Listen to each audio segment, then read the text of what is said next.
Alrighty, welcome back to another episode of one of thousands of podcasts starting after Joe Rogan made it big. This is Spotlight, as you know, where I talk to inspiring, talented, aspiring, or just leaders of a group in general. This is my guest, Michael Levin. Hello, hello. Yeah. And Joe Rogan wishes that he had the type of yeah, podcast yeah, that you have. that he had as good of a podcast as Exactly. what I bring to the table in my first and only episode. So this is episode number 2. I'm not going to plug the last one. If you're interested, watch it. Don't if you I don't. think you just plugged it. I think that's kind of the meta stuff that we like to do here. Yeah, no, he's not the type of guy to plug things, but also. No, but also subscribe if you haven't, and smash that bell notification. I reached out to you because you were, well, I went to Club Fest and I was kind of plugging as, the only thing that I do. I reached out to you because I saw a philosophy club table and I'm actually a minor in philosophy. And so I just thought it'd be interesting to have a conversation with somebody who is the president of the philosophy club. So, I mean, first off, what is that? What is the philosophy club? Philosophy Club is a discussion-based club. We have a different topic every week, and we basically just talk about it. It's meant to be kind of a break from the academic side of things, where we want to emulate the type of discussions that like buddies might have, where we don't you can there are people who are very well read in the club. I'm not one of those people. I have picked up a lot of things, but like previous knowledge is not something that we want to require. And so, Yeah, are you a philosophy major? You I'm a actually philosophy minor. not, and then your major is Is it's electrical Yeah, engineering. I remember talking about that, which is so wild. You'd expect somebody. No, but that's the thing is I think there is only one philosophy major in philosophy club, and he wasn't originally a philosophy major. He was originally a chemistry major, and he still is. He's double majoring, and like philosophy major is just something he did to like just swag all over us. Did Just you? to, like, He did it just for the rep in the club. Did you exactly. convert him? Did you have a conversion? No, he was into philosophy way before that. I think it was Rand Paul, one of the philosophy professors. I've Best heard friends. that name, He's amazing. but I don't know if I He's know him. amazing, um, and he's been like subtly pushing a lot of us, just like, hey, you Hey, should heard be a about philosophy that? The major. drug circle, what they're pushing you Exactly. guys towards. Hmm. It's so weird hearing philosophy in the context of a club. You know what I mean? Like when I hear about philosophy, it's kind of like mindsets, and then you talk about it's like pushing someone towards philosophy. It's weird. You know what I mean? It's weird having an idea be something that a club is centered around. Like you have robotics clubs, and you actually build something. You have a thing that you go to, but to go and talk about philosophy, to me, when you talk about it like that, it sounds like, this is science club where we talk about science. I mean, like, what does that mean? You know what I mean? Like, can you go further No, on it's that? actually philosophy club where we talk about science. Yeah, I mean, actually, Um, probably more often. well, that's a that's a good point I haven't really thought about before. I guess my first instinct is to say that philosophy is something that we kind of all do a lot, and there's this idea of philosophy that have has kind of been like embedded into us, where it's a bunch of like snobs talking about stuff that doesn't matter and will never matter, or like oh god, the modern philosophers are just it's so dense. Yeah. It's so dense and it's so boring, and I can't blame anyone for not wanting to read it. But like if you've ever thought, hey, am I like the only person on earth? Or is my green the same as your green? Like That, that's philosophy. That's yeah. that's what that is, and having a club where we can actually talk about it in the mostly lay terms that we all think about it anyways, is something that I don't think a lot of people get. They just they just passively think about it, and then when you hear about like philosophy club, you then associate it with all of those other things that really isn't, I don't think, what philosophy is. I mean, would you call it then just kind of like talking club? Yeah, You know, conversation club, which is, it's a little bit more focused than that, but I mean, like but yeah, to get that urge to sure, just like speak, which I sure. think is awesome. Like I said, I'm a philosophy minor. Yeah, I love talking. yeah. If you Hence the want to podcast. like hear yourself talk and win at something, then go to debate. Mm-hmm. If you want, like, I want to talk about this specific thing and only this specific thing, I'm pretty sure there's a Marxist club. Okay. Um, but yeah, philosophy club is every week is something new, and yeah, just we talk about it club. What are some examples of topics that you guys have talked about? Some of the biggest hitters are GMO babies. You Okay. know about those? I've heard. Yeah. And how does like let's like walk through if we had chosen that our topic Hmm. today for this podcast, our topic is GMO babies. Yeah. How does So that go? I'll send out an announcement being like, hey, this week's topic is GMO babies. Here are some questions to think about, like what are the ethical implications of GMO babies? How should parents approach that sort of thing? Um, and yada yada. I usually put a little bit more thought into it. Um, and I'll put in some resources if anybody wants to.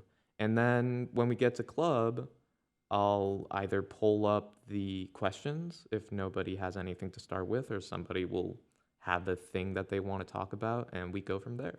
So it's like, I think that GMO babies is a good thing, and we should encourage scientists to pursue it. And then somebody else is like, well, here are some implications of that that might be not so good. And then there's maybe a response or a development from thereof.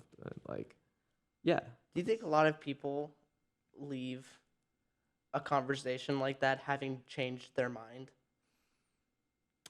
I have seen it. It's It is possible. Um, I will say, like, to change somebody's mind is such a big and complicated thing.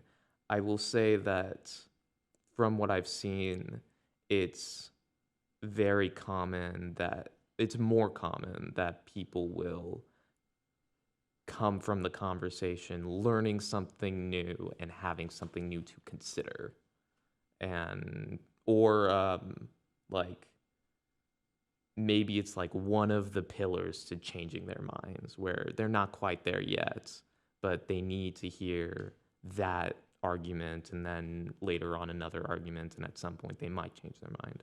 But it is a rare thing to see somebody change their mind. Yeah, people I think they're so scared of what it would take to be incorrect on something that they thought so hard about. Actually, that's a little bit more common that I've seen people just admit that they didn't think about it as much as they maybe should have, or they um, just failed to consider some consequence of something that they thought. Um, but to then go from that and say, well, I agree with you completely and no longer hold my previous view, I think is something a little bit different. But in philosophy club, that's the kind of people that we usually get, is the type of people who are open-minded enough, I think, to admit when they're wrong and to see when their arguments don't hold up as well. Do you think that that's like a good thing? Like just Yeah. in would you encourage other people to be like that? I think, yeah, I think so. I certainly don't see anything wrong with being open-minded and being um, being willing to challenge your own beliefs. It's always something that I hopefully like to do. Obviously, there's human biases that Yeah. I can't account for. But yeah, other than that, Well, I mean, that's why I think it's super cool that you have a club like that where, despite the truth of what reality is, and that most people aren't really willing to completely change what their view is on something, to have a club that at least aims to do that in more of a casual sense. That's not like you're not walking into a political debate. You know what I mean? yeah, Where I feel like in a lot of real world applications, if you and me disagreed, like if I knew that you disagreed with something on me, or like if you were just in general, like most people, if they know that the other person has a different political view or a different view on how life should be or how they should do something, it's so easy and common for people to just turn it off. And it's like that's not how yeah, discourse works. yeah. I would tend to agree with you. I would go further and to say that it's not even really the aim to change anybody's mind, but just to demonstrate to people that there are other views. Because a lot of people, they uh, see the topic and have an opinion of it and really cannot conceptualize what the other side might look like. And you might not agree with that other side, but it is valuable to hear what that argument would be like, I think. Yeah, and I think what's so bizarre about that is like especially in politics. I hate to bring it to politics, but for me, Mm-hmm. philosophy conversations are a lot of the time so synonymous with something going on in politics, and it's kind of easy. It's easier to talk about that than it is philosophy Yeah. because I took a philosophy 201 course, and it's like we spent 3 weeks talking about how you can't know something because an evil demon could be controlling you. Descartes. Oh Yeah, man. Yeah. yeah, and it's like, I mean, it's so much easier to talk about politics and then just say it's philosophy than it is to actually talk about than it is to actually talk about Yeah, philosophy. there is a political philosophy, and I certainly don't know a lot about political philosophy, but I do know that there is a difference between political philosophy and the type of rhetoric that we often see. Um, I guess that kind of goes against the idea that everything is philosophy. Um, but there is this I am right, you are wrong, and I am going to use whatever rhetorical devices I can to embarrass you that you have these views, which is definitely a very toxic thing. Yeah. What's so Yeah. weird about that is that's kind of what I was getting at. It's like in a conversation where we disagree in logic and in actuality, it's a 50-50 coin. Like if you think about it, it's not more likely that I'm right in the universe. Like I mean, I'm trying to explain it. It's like if you and me disagree, if I say like this table is white and you Okay. say no, it's black, regardless of what the truth is, it's still a 50-50 showing. One of us is going to be right and one of us is going to be wrong because we disagree. And it's such a weird That's an mindset. interesting point. Well, it's such a weird mindset when like you're so confident that you're right in something, but in actuality, the other side is just as confident, and one of you has to be wrong.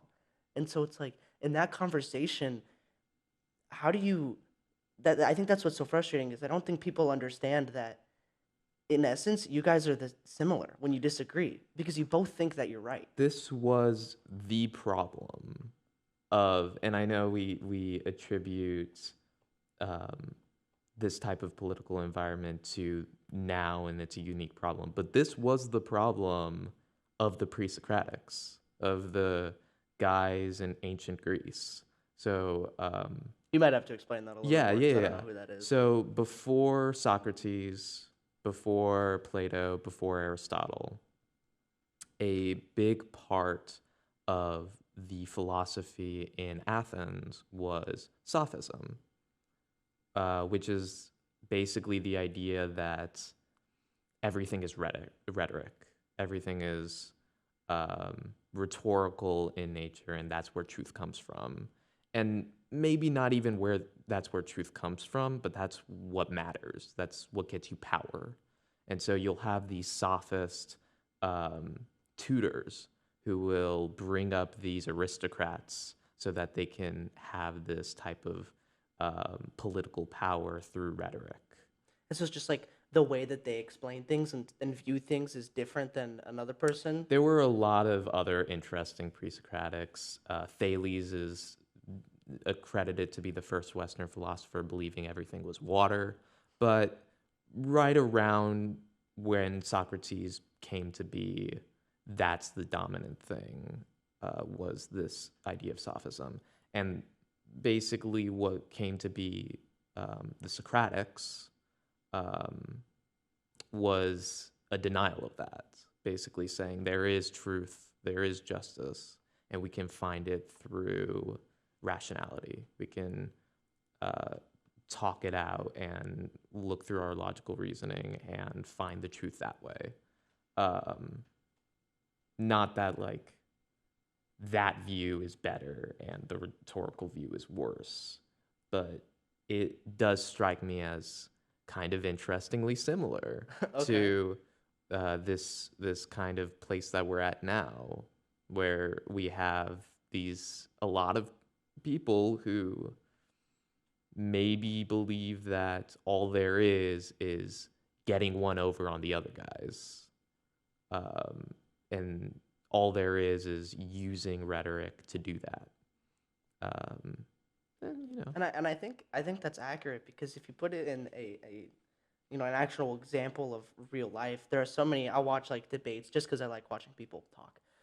And I'll watch these debates and they'll be like, "Here's a statistic that proves my point," and they'll be like, "Well, here's a statistic that proves my point," and it's like, one, how can those two, like, why are you relying on those statistics if they are also relying on the exact opposite statistics? And you can go through validity on like yeah. what's more valid, but if you think about it, it's like if I believe something Mhm. and I dislike the opposition for You're believing gonna something, take up that research that complies with that's what going you to, well, believe in. and I mean Yeah. even beyond that, it's like if I believe something and then they believe something and I think that they're wrong for believing that, they are doing the exact same process that I'm doing.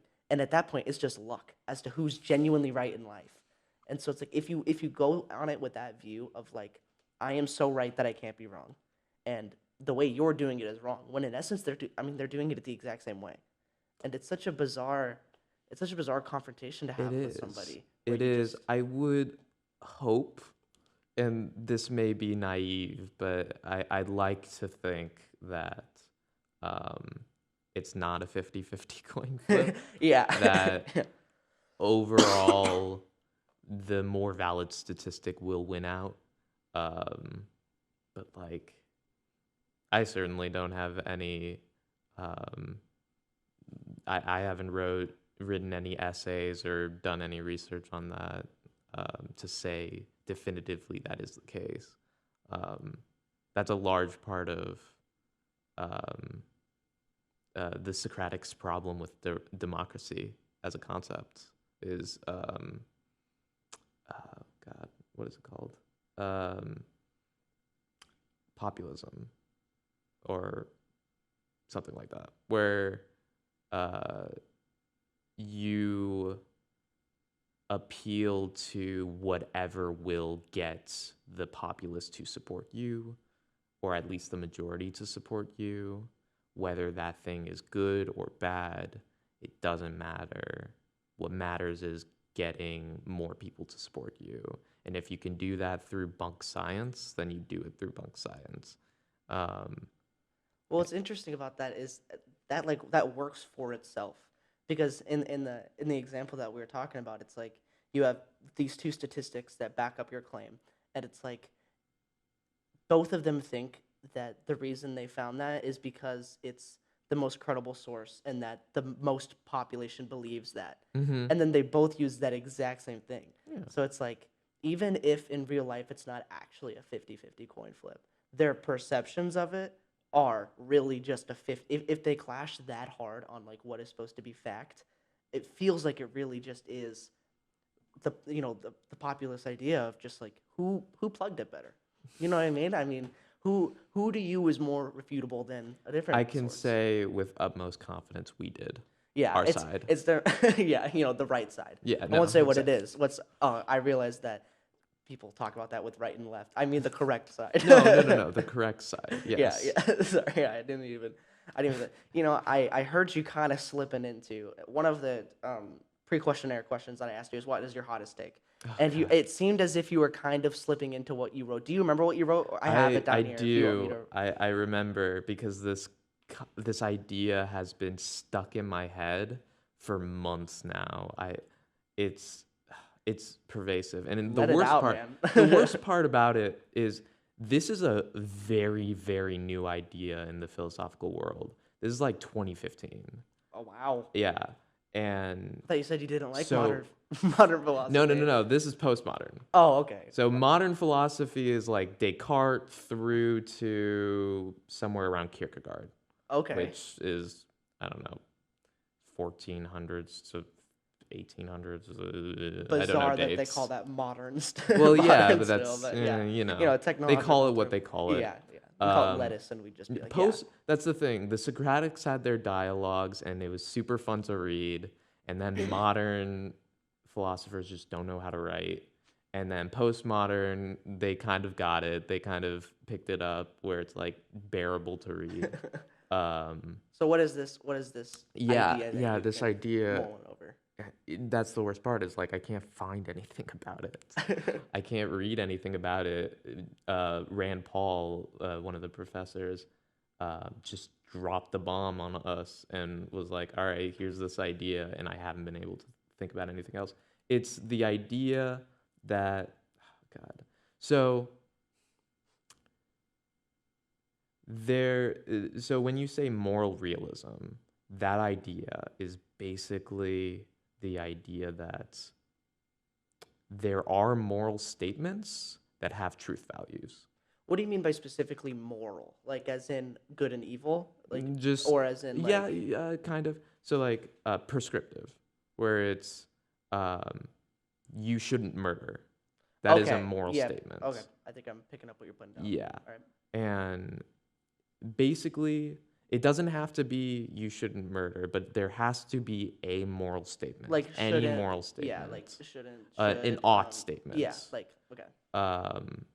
That has a truth value. That has a fact to the matter, where I can say that it's true or false, and it doesn't specify what that means exactly.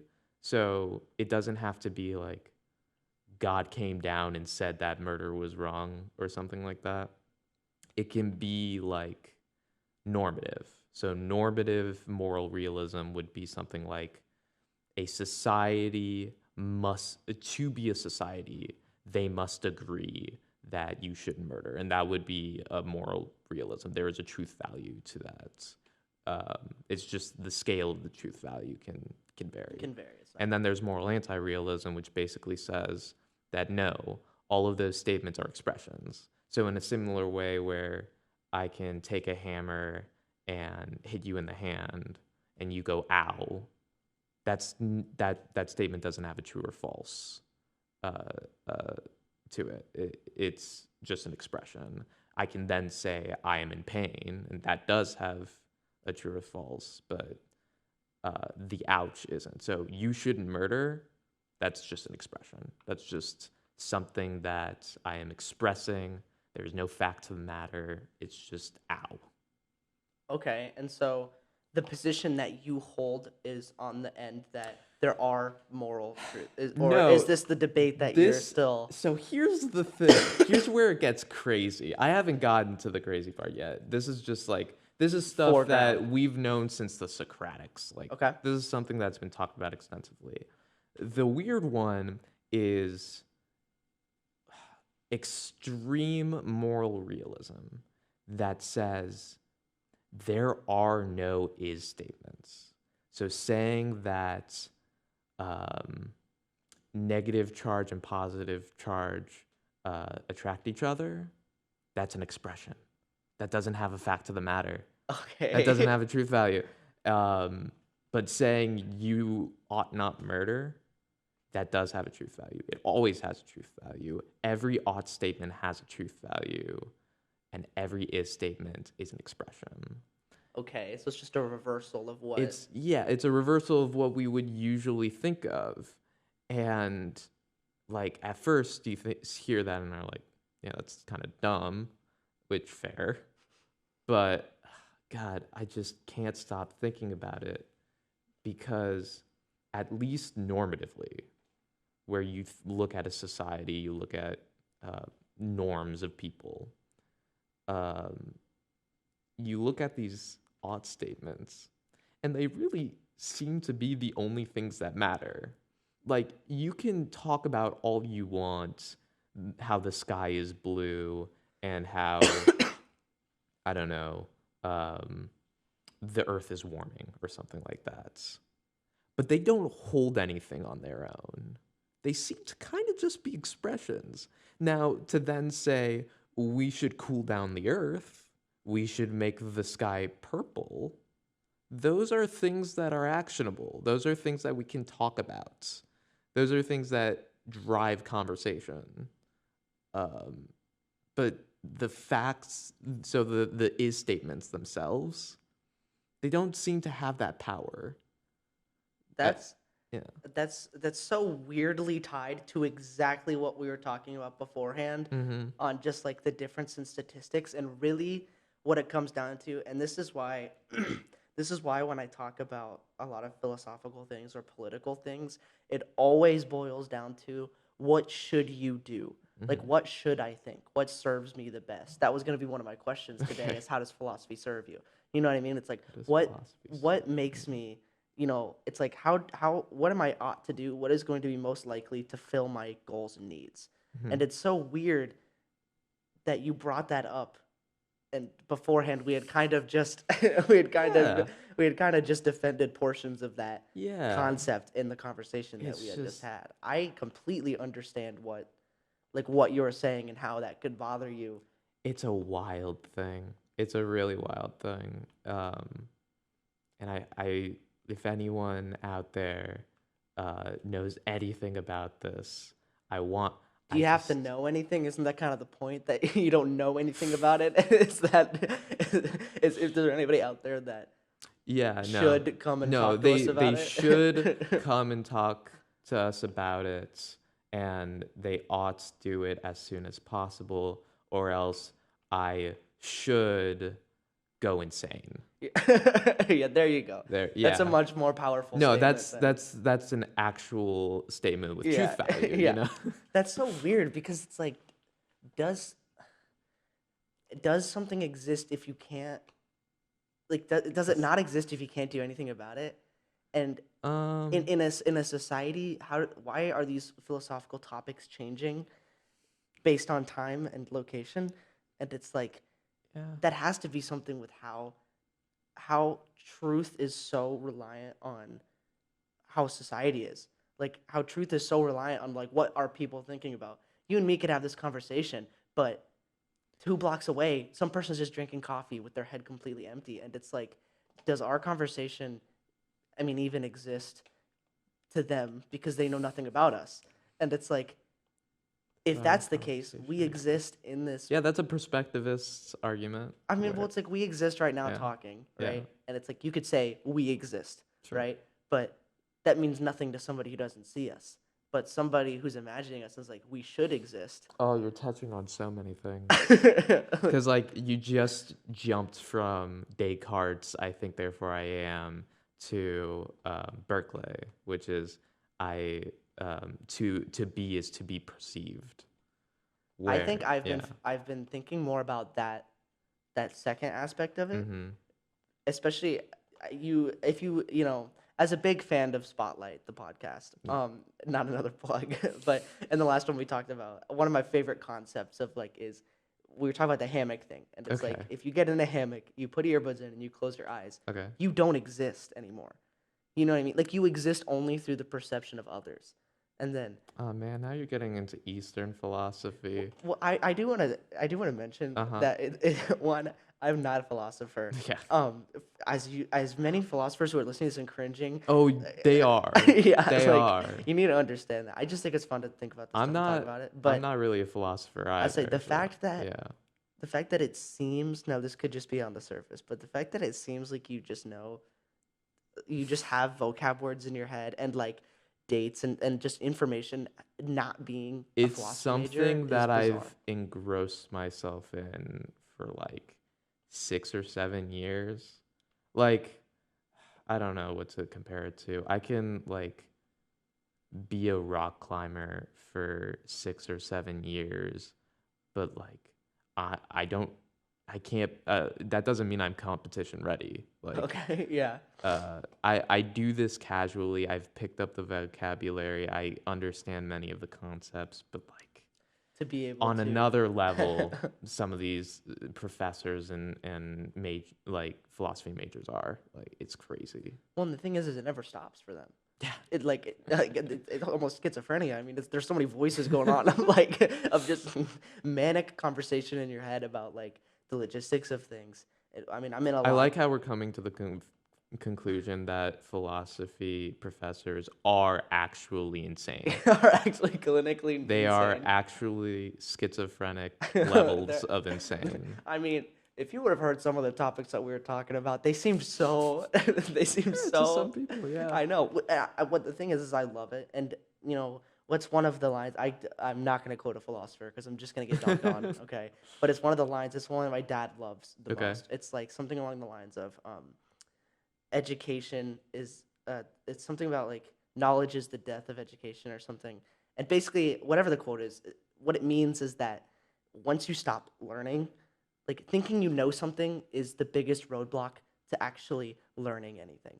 Like thinking that you know something and not continuing to educate yourself is that's what is a wise man is somebody who continues to learn or something along those lines. It's That like is a Socrates line. yeah, I only know that I know nothing.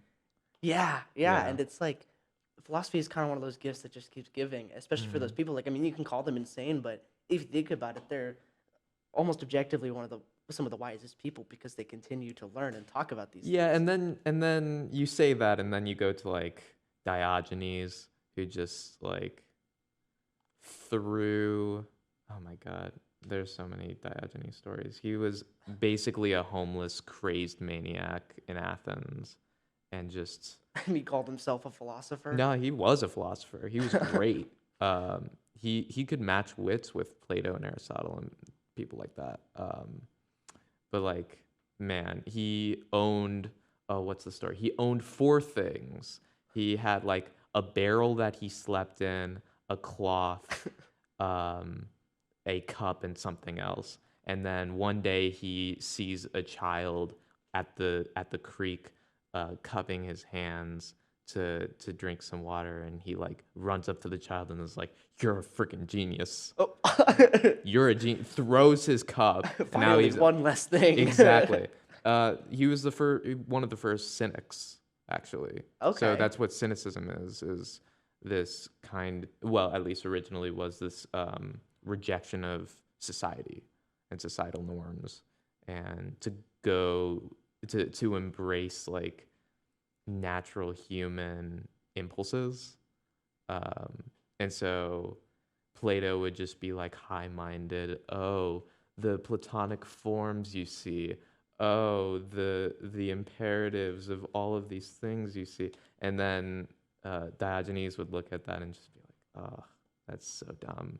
And he would just yell at Plato, being like, you know, everything you believe is wrong, and I'm going to explain why in the most grotesque way possible, and then just bounce. Yeah, that's the absolute slam dunk. Oh Is yeah, when especially on Socrates, who I'd argue is probably the most famous philosopher of all time. Probably. and yeah, possibly not a real person. Yeah, which is so bizarre. Does it matter though?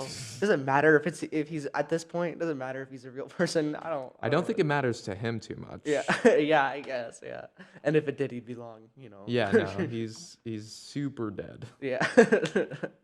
Socrates is still alive in all of us. You know what I mean? No, he's pretty dead. I think. I'm pretty sure they wrote it down somewhere. Yeah, they just made it up. And he's like, yeah. Socrates is only dead if you kill him in your head. You know what I mean? No, I'm kidding. He's only definitely dead when you buried. kill him in your It's head. kind of a That's a bar. lyrics to Yeah, something. yeah. Yeah. It kind of I was goes off. thinking.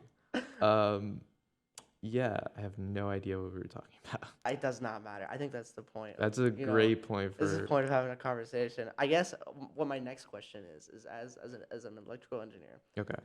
as an electrical engineering major, what other than thinking about it all the time, Uh-huh. what what part does philosophy play just in your everyday life unrelated to the philosophy club? Almost none.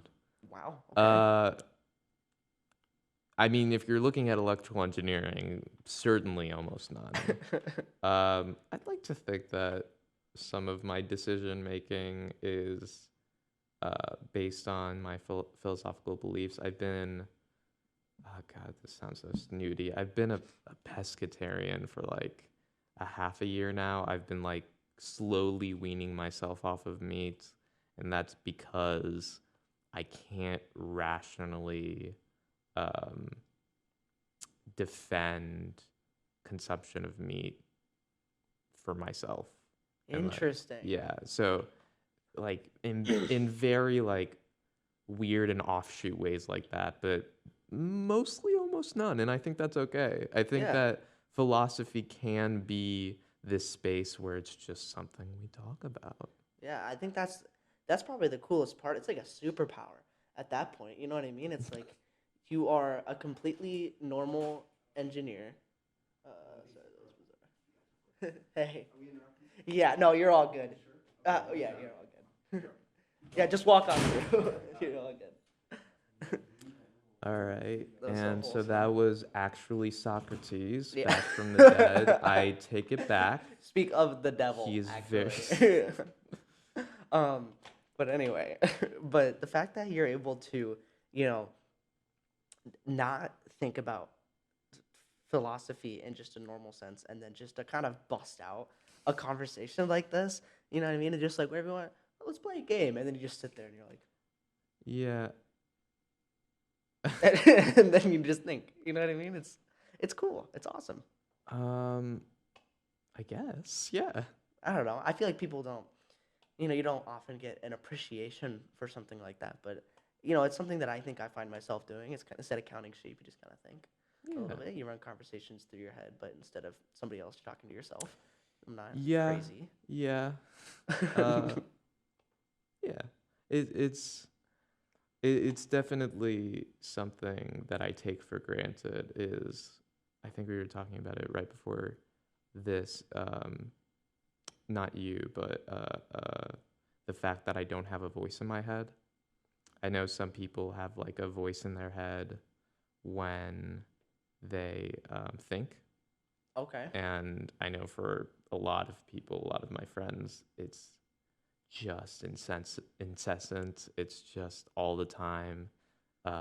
200, the knob to like 1,000. It's bad, I think and maybe you I have feel some. bad for I them. think maybe But you have some friends that that are like some of those or some of those philosophy professors that we were talking about. no, no, no, no. It's just like uh, it's just part of anxiety for them, and I feel really bad for them. But for me,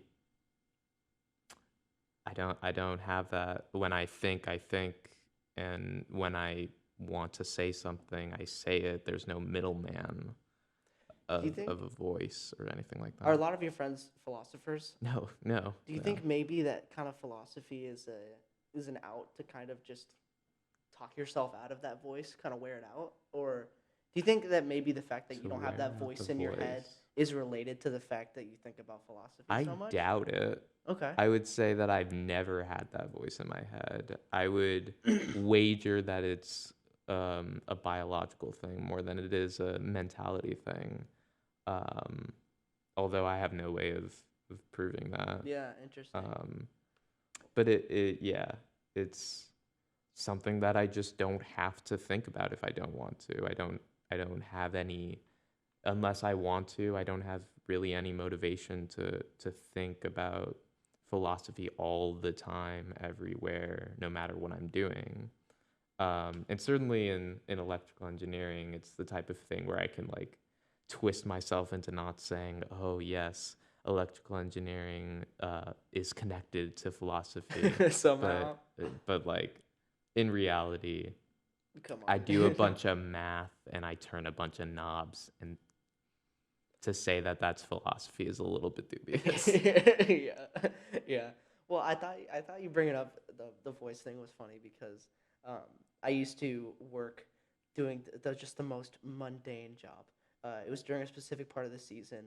I worked at a cornfield, and you would just sit there and sort seeds. Like you'd count out 30, put it on a scale, and then put it down, punch in a number, and then you'd do that for like 8 hours a day. Oh wow. And so, what I liked about it though is that it just gave me time to kind of think. It just gave me time to. I'd listen to a podcast, and what I found myself doing is I'd listen to the same podcast, the Tiny Meat Gang, TMG, Cody Okay. Cohen, Noel Miller. Anyway, it was whatever. Sure. I'd listen to them so much that when I was going to sleep, I would think in their voices. Oh my god. So like, I'd talk to myself, and instead of it being like any voice or any image, or like normally me talking to myself is really me talking to somebody else, but their voice is like, their voice and something along those lines, especially if I'm willingly trying to talk to myself. Sure. But when I'm like counting sleep or counting sheep, trying to get some sleep or something, and then talking to myself, I'd hear their voices. They talk to me in their voices, which was, I think, just the most invasive Yeah, like that's gotta thought be. to have. It's like That's gotta. these two YouTubers are lulling me to sleep. It's bad enough to have your own voice just yell at you all the time, but to have like another person. Oh God. If I had like my bubby, my grandma, it just like You call her I Bubby? it's Yiddish. Oh, okay. Okay. Yeah. But like uh love her to death.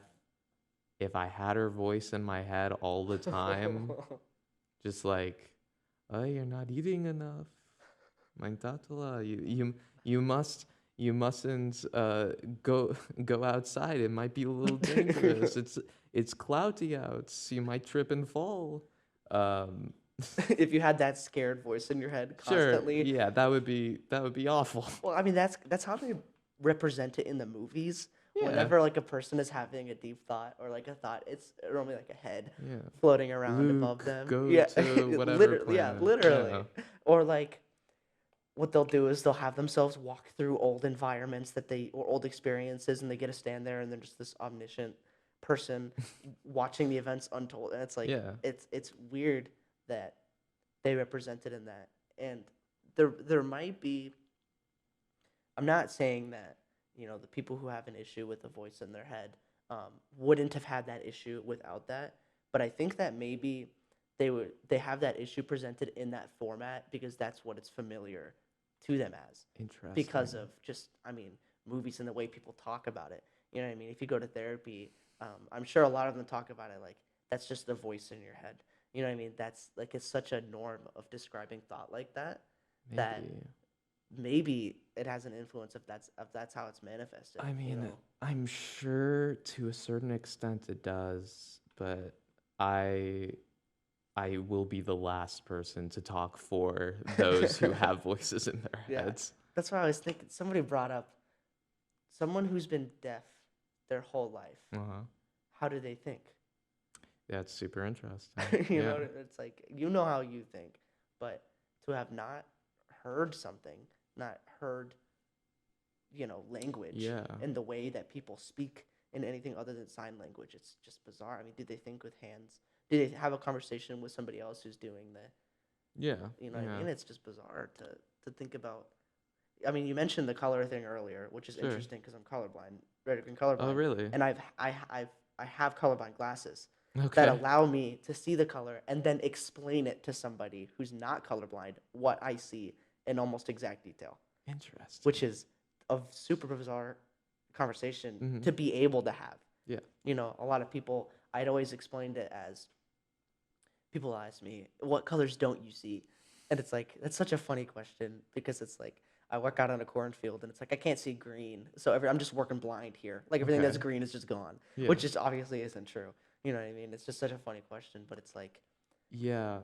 Oh God. Because is my green the same as your green? It is a different question than that, but it's so connected that it all has to do with what it means to be sentient, what it means to actually be a conscious thing. whoa. Yeah, yeah. So when we have thoughts, um, what that is, what that is to have thoughts. So like whether it's a brain state, like a bunch of mushy meats in your head, or it's some divine soul or something like that. It goes into, well, how do we experience things? And that's basically the only way we can try and get to what that is, what it means to be a sentient thing. And there's so much background behind that. We mentioned Descartes earlier, and he's a real asshole. He thought about this once and wrote it like And now the entire probably universe offhanded. has been uplifted It's because not of even it. the entire universe. It's just these poor philosophy students. Um, Like the person who invented math, and yeah, literally everybody hates yeah, them. yeah. But like, oh, it's definitely good that they did that, but really, they should screw themselves. Yeah. I don't know. Like it's done way more harm than good. Oh, sure. To Yeah. me, Yeah. To personally. me, to the person studying it and Oh having to write yeah, a 10-page paper on it, it's exactly. definitely worse that it had been created than if it had never been created. Yeah. Yeah, I think I loved. There's a certain conversation that I was thinking about that I thought was so funny, Hmm. and it's like you have that classic thing: if a tree falls in the woods, do you hear it? But Yep. it's kind of like if you say something and nobody hears it, did you actually even say anything? That just goes back to Berkeley, man. And I think my personal opinion is that the answer is no, Yeah. because it's like your words exist only through the interpretation of somebody else. To be is to be perceived. Preach it. I I, I think I'm a now that once you put words to it and like one of those like the problem with tattoo that, proverbs. so that's the other side of philosophy is when you take up a philosophical argument, it does become a lot of the times this cost benefit analysis. Because, yeah, that solves a lot of issues. That makes a lot of the things that Descartes says make sense. But also, Berkeley makes a really good point that you kind of have to believe in an all seeing thing to buy that things actually exist other than you. So, like, unless you are willing to say that only your perceptions exist, and they are things that exist. So, like, this table exists, and when I leave, it will cease to exist, full stop. Not just for you, but just cease to exist. You're gonna have to say that there's a perceiver that has a like this architecture for everything. Um, there are other ways around it, I believe, but that's the main one, is this idea that you kind of have to accept that there is something perceiving things all the time. Which okay, it's weird to have a thought and then be told that there's a logical end to it that you now have to find a path to. Yeah, So I have like, this funny conversation. It's like your name is just what noise do you want me to say to get your sure, attention? sure. And then it becomes, well, if you really believe that, then it has to be the existence of God. And if you don't, then you have to really hypothesize on what it means. And then you just go through this whole like rabbit This hole. is where we find out that I am actually hosting a cult. Yeah, that philosophy club is really where Yeah, they this is a real mask off moment here. yeah.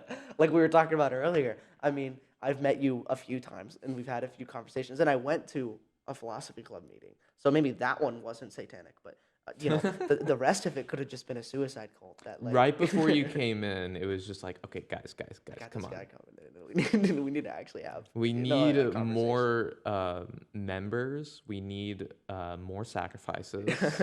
We are low on our sacrifice quota. Uh, otherwise, otherwise the glob demon won't really take us into the the truly the glob demon of philosophy. you know, I will say I went to to talk about my experience under the actual philosophy club meeting that I went to. Yeah.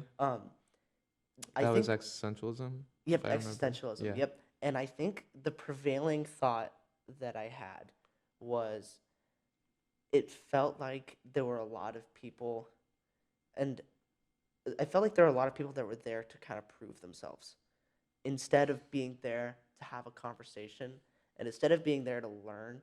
It felt like there was this environment, and that could be my perception because I'm not philosophically versed. Mm-hmm. That may be my perception because maybe these people are truly just above my pay grade philosophically, which is totally possible. But my instinct, my instinct to go into that was that the people felt like they weren't really hearing what the goal of, especially the professor that you had presenting. I actually took one of her classes. Yeah. Um, you had her presenting, and it felt like they were really putting her on the spot with these questions, and they felt more targeted against her and what the presentation was about. When in essence, it's like, at least let her get through the whole presentation. Well, that is kind of something that we encourage a little bit. It does seem like, because we're used to having a teacher, and you can ask questions obviously during class, but you get through the whole presentation. In philosophy club, um, it is a discussion based club. So if you're going to present, whether you're a student or a professor, you're going to have more people wanting to discuss whatever that specific thing you said more extensively than you would in a classroom, because you're not just trying to understand the argument. A lot of these people already understand the existentialist argument. They want to dig a little deeper. They want to talk more about what an existentialist would respond to this argument or If we that were to argument. ask them. Exactly. Yeah.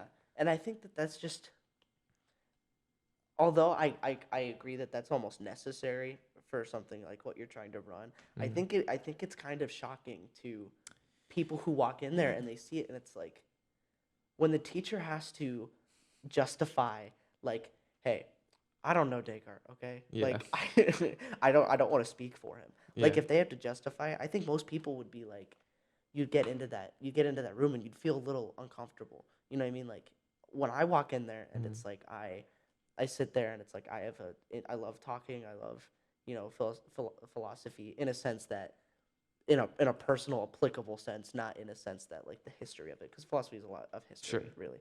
But I have an interest in that, and then I walk in there and I learn. You know what I mean? I love having those conversations, but I think just the vibe wasn't what I was expecting. You know what I That's mean? interesting. What would you say to people who kind of feel that similarly, or is it really just a, you kind of got to understand what the point of the club It is? is rare to, um, and I wouldn't even say that like these people are above your pay grade or anything like that.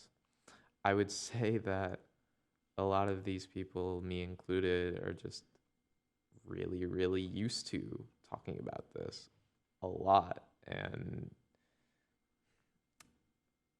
it kind of going back to this Berkeley thing, where if you accept the to be is to be perceived, you kind of have to accept some other things, or else things get weird. Um, there is this extra push. There is this um, what are the consequences of these concepts? What needs to be believed to believe this? Um, and the people in philosophy club who are very used to talking about philosophy, that's what we're there for. And so to just, I guess it can be off-putting. I could see that. Um, but on the other side, if it was just a teacher going through the entire slides and everybody being like, yep, that's existentialism, made some pretty good points. I don't know about one or two, but that's the teacher. She knows what's best. It would be a little boring. Yeah. It wouldn't serve the ethos of the club. Yeah, and I think that's kind of just what I wanted to, hear from you. Like, is that, I kind of wanted justification. I figured that would be the case, but I kind of just wanted to, see if Yeah. you kind of understand where people are coming You from. are totally justified in seeing um, that type of rhetoric as off-putting. Like, yeah, I can totally get that. Um, I don't know if it's something that could be tempered without kind of giving up What the meaning of the the spirit of the club. I think. I guess it Um, definitely doesn't help that most people have a perception of what a philosopher is like, and so I yeah, imagine that doesn't help with how they perceive the club to be, So maybe. I think in a little bit too deep for that. Um, I think the cult has succumbed to me a little bit too much. Brainwashed. Just yeah, you're unable to see, no. what another Yeah, perspective could like be like. you have these ideas about reality, and I have no idea what you're talking about anymore. I'm not even speaking to that episode of Regular Show where they're so smart that everyone's speaking Yeah, in like yeah. caveman. That's kind of what it's like. You've just been kind of guessing based on the way that I'm moving, what I'm talking about, and Yeah, I has become the philosophical zombie. yeah, I act as though there is a light on in here, but really no. yeah. I'm just going through the motions. I did have another question to kind Mm-hmm. of step off. Sure. What you I in that questionnaire I asked you where do you work and you said the name. I can't remember exactly what the name is, but The it was Center very for Non-Destructive Evaluation. yeah. What is that? That is a very interesting name for a place to work. I can tell you that. Um, yeah, no, it's a nuclear base. Oh That's it. yeah. Nah, no, no. It's this laboratory. It's on campus, but like it's kind of outside of campus. Um, we do non-destructive evaluation. Basically, we do scans on objects that don't really involve crashing other things into things or anything like that. So me specifically, I work with microwave and ultrasound equipment and scanning. So yeah, you guys can go to sleep if you want. This is the part where This is I the lull this people. is the nerd No, as if the philosophy conversation is I it. I find I take offense to that, sir. No, dude, I was saying if you couldn't tell the excitement that in my voice about talking to this is maybe completely self-serving to Yeah, have you on this podcast, but I don't care even a little bit. I'm glad to hear it. Yeah, that's more or less what I do. So I mean, it's just kind of like a scientific, like actually lab coat type testing No, things I'm out, I'm a or research assistant. I do what PhD students tell me to do. It's not like I like if you want lab coats, I think the chemistry people have lab coats, but we just I guess you would say it's real science. I don't know. It's something. It's it's a it's job. I I scan things. I do analysis on those scans, and sometimes they pay me. Okay, wait. Sometimes, are you good? I'm fine. I'm Blink fine. blink twice if you are owing some debts to these guys. I would, but they actually already took my eyelids.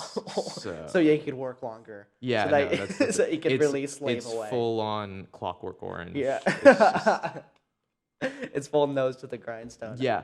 It's so taxing being in two separate cults at the same time. Dude, you have so many intertwining circles of Yeah, it's really servitude. hard. In this economy, you Yeah. have to have like 2 to 3 Lords. cults Yeah. at once, and I can barely pay the rent. I can barely juggle two at a time.